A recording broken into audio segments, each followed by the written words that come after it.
투자자를 설득을 해야 투자를 받죠. 안녕하세요, 향공장입니다. 오늘은 저희가 정부 지원 사업에 대해서 저희의 경험을 한번 공유해보고자 영상을 찍게 되었습니다. 저희는 2018년에 신구대학교 산학협력단에서 회사를 시작을 했어요. 그리고 2018년 창업 당시에 저희는 한국산업기술대학교에서 주관한 창업 아이템 사업화 지원 사업에서 선정이 되면서 5천만 원을 지원받으면서 창업을 시작하게 되었습니다. 그리고 2019년 창업성장기술개발사업에서 디딤돌 창업과제에서는 아쉽게 탈락이 되었고, 2020년 창업성장기술개발사업 전략형 창업과제에서 또다시 선정이 되었고, 2022년, 그러니까 작년이죠, 이제 기술개발사업을 모두 이제 끝마치게 되었습니다. 그래서 저희가 이제 세 번의 정부 지원 사업을 준비하면서 느꼈던 부분 중에서 제 개인적으로 이제 중요하다고 생각했던 부분을 짧은 영상으로 여러분들께 공유하고자 하니 끝까지 영상 시청해 주시기 바랍니다. 정부 지원 사업은 1차는 서면 사업계획서로 평가가 되는데요. 대부분 서면 사업계획서는 주관기관에서 주는 양식이 있어요. 그 양식에 맞춰서 사업계획서를 작성하면 되는데요. 그 사업계획서를 작성하면서 제가 중요하다고 생각했던 몇 가지를 지금부터 공유하겠습니다. 첫 번째는 없는 시장을 개척하지 않으셔도 될 것 같아요. 정부 지원 사업은 VC 투자 같은 일반 투자하고는 다르게 약간 보수적인 성격이 있는 것 같아요. 그래서 혁신적인 미래가치나 새로운 산업에 관한 사업계획서보다는 안정적인 결과를 가지고 올 수 있는 사업계획서를 좀 더 우선순위에 두는 것 같아요.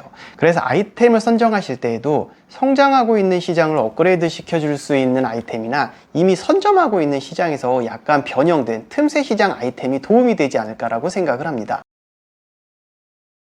두 번째는 사업계획서를 작성하실 때 너무 거창한 목표치를 설정하지 않고 허황되지 않게 작성하는 게 중요한 것 같아요. 어떻게 보면 첫 번째 내용과도 일맥상통한 부분인데요.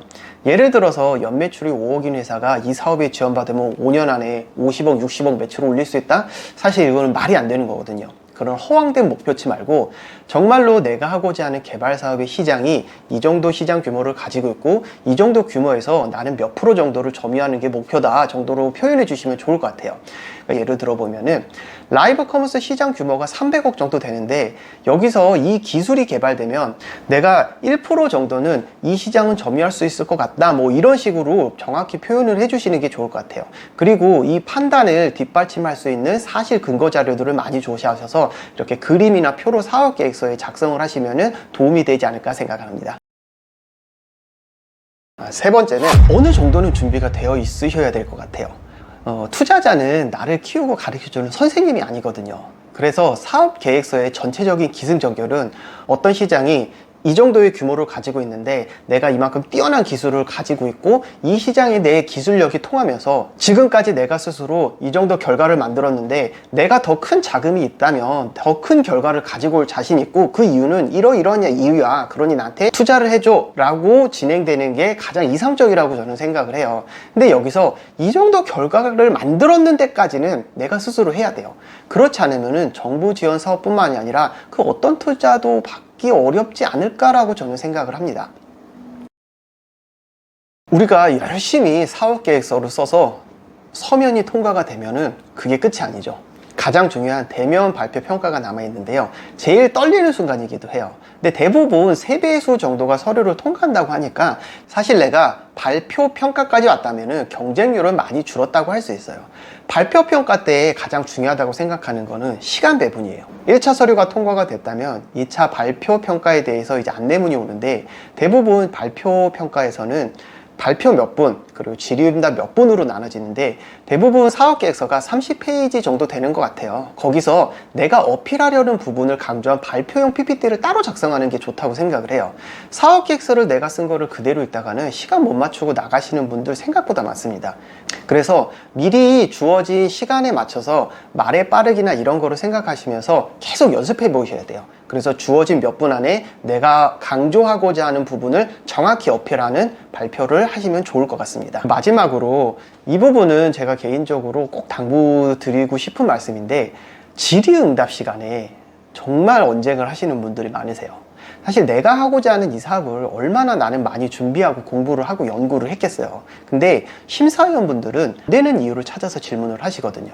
거기서 심사위원들과 언쟁을 하시는 분들이 정말 많으세요. 그렇게 되면은 심사위원들은 그렇게 좋은 사업이고 자신 있는데 왜 저희한테 도움을 받으려고 하세요? 라는 대답이 나오기 십상이거든요. 정부 지원 사업에서 심사위원은 우리의 사업계획서를 단순 검토하시는 분들이 아니세요. 그들을 투자자라고 생각을 하시고 발표를 하셔야 된다고 생각을 합니다. 투자자를 설득을 해야 투자를 받죠. 절대 언쟁을 하시면 안 돼요. 부정적인 질문을 받으신다면 뒷받침할 만한 자료를 기준으로 본인 의견을 말씀하시거나 아니면 지적해 주신 부분은 저희가 차후 선정이 된다면 고민해서 해결할 수 있는 방법을 연구하겠습니다의 정도의 답변이 가장 좋은 것 같아요. 이렇게 정부 지원 사업을 준비하면서 저희가 중요하다고 생각한 내용을 짧게 정리해 봤는데요. 혹자는 그 정부 지원금 서류도 많고 제약도 많고 절차도 까다롭고 안 쓰는 게 속 편하더라 이렇게 얘기하시는 분들도 많이 계세요. 근데 정부 지원 자금은 그렇게 사용이 되어야 맞는 게 아닐까요? 그리고 이런 절차가 귀찮다고 포기하기에는 너무나 아까운 기회라고 저는 생각을 합니다.